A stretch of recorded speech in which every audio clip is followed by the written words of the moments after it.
So this is a remarkable book. A remarkable book because it tells an extraordinary story of an ordinary American. Very ordinary. Dick Fosbury was all that you don't see in modern sports people.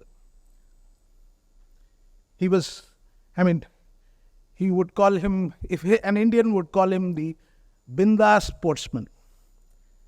He just did one thing, he did it right, he perfected it and left. He didn't hang around, and he perfected this technique which we call the Fosbury flop. In 1968, he got the Olympic gold medal at Mexico City. And every single gold medal since 1986, 1976, the Montreal Olympics. Every single gold medal, every single world record is done using the Fosbury flop, men or women. That's the thing. Now, why do you call this revolutionary? In athletics, especially in track and in some field events, there is just you against the elements. In cycling, in gymnastics, in many other sports, equipment plays a role, a very important, even in swimming. The body form clinging suits that modern swimmers use is an innovation which enables faster swimming. But in athletics, in pure athletics, it is just your body against the elements. For the runner, for example, there's nothing more than a shoe which can help. In pole vault, you can have the pole being developed. In fact, in Neeraj Chopra's event, the javelin, javelins have changed over time. They've become more efficient, they've become better. In fact, getting them standardized took a long time. But you have that. But in track and field events, like in the high jump, in running and so on, there's nothing. So there is very little scope for innovation, and for a revolutionary innovation, it is unlikely that anybody will ever come up with something like what Dick Fosbury achieved.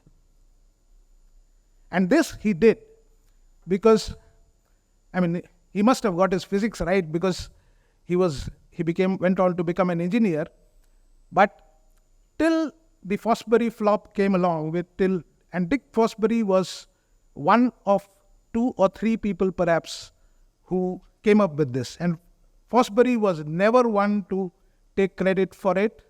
He said, I just did it, and there were others, and he went on to recognize them. There was, for example, a woman athlete called Debbie Brill from British Columbia, and nobody knew of, and in back of beyond of British Columbia, nobody knew of Brill.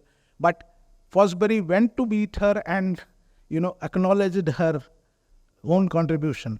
And they came separate ways, but they did the same thing.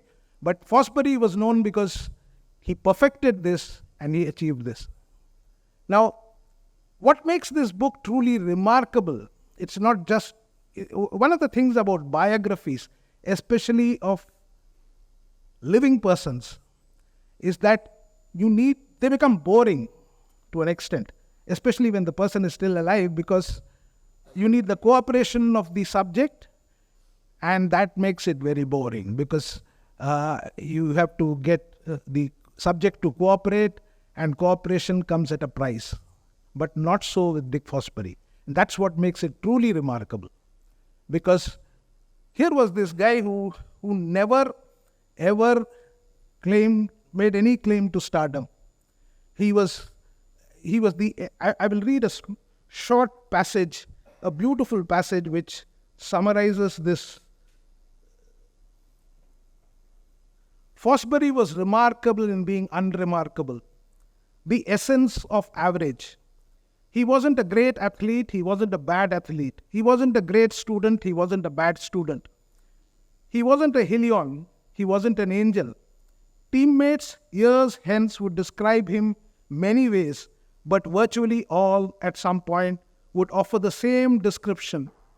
Dick Fosbury was just another guy on the track team.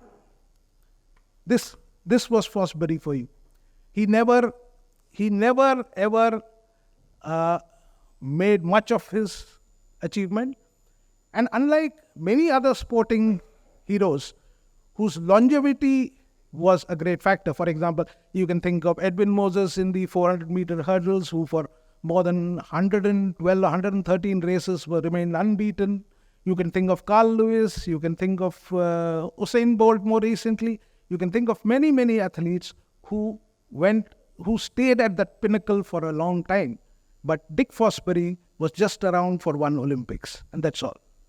But what makes this book even more interesting is that it tells you the story of the times of Dick Fosbury, the times in which he lived. And Fosbury just died a few months ago. And it's remarkable how quickly this new technique caught on. One of the things, I was, a part of my childhood died when I heard Dick Fosbury passed away, because I studied in a school in Jharkhand. In 1972, I can recall, 1972, 4 years after Mexico Olympics, I know of kids who were practicing the Fosbury flop. This is way much before you had the internet, you had even pictures to see. But this is how it caught on, and this is something remarkable. But coming back to the life and times in which Fosbury himself lived, 1960. So one of the great things about this book is that it looks at the life and times of Fosbury from the prism of athletics and sport. And that's very interesting. That's very interesting because it gives you a completely different dimension. Think back about the 1960s. The US, which champions the cause of, democracy and, the free world and so on, in the 1960s was in deep turmoil, probably unprecedented in its history.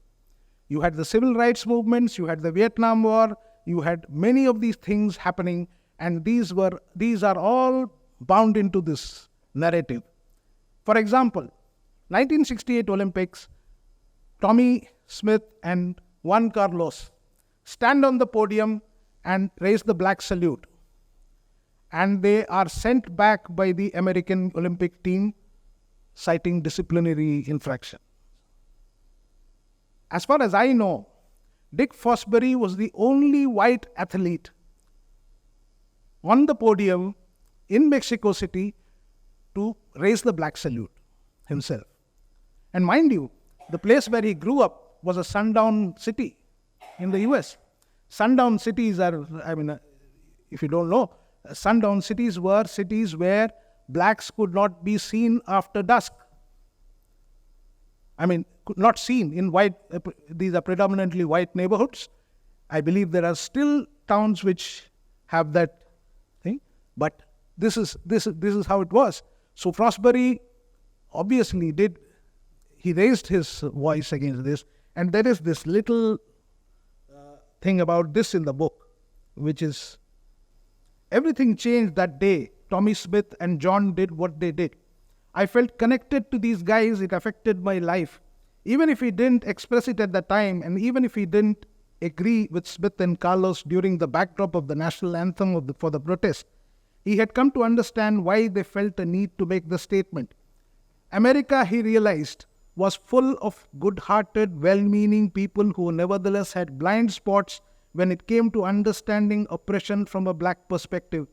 Why did an otherwise good place like Medford, that's his hometown, of the 1960s, perpetuate racism? Because in essence, nobody had dared stand up against it, allowing it to quietly entrench itself all the deeper. Fosbury was no longer willing to go with the flow that decreed a certain righteousness to white people. And then he has this lovely little quote. You get placed on the pedestal, said Fosbury. When I got back from Mexico City, everybody wanted to buy me a drink, be my friend. To them, I am an Olympic athlete. But I am a college kid. I am more than an Olympian. I am just an ordinary person who happened to win a gold medal. Thank you.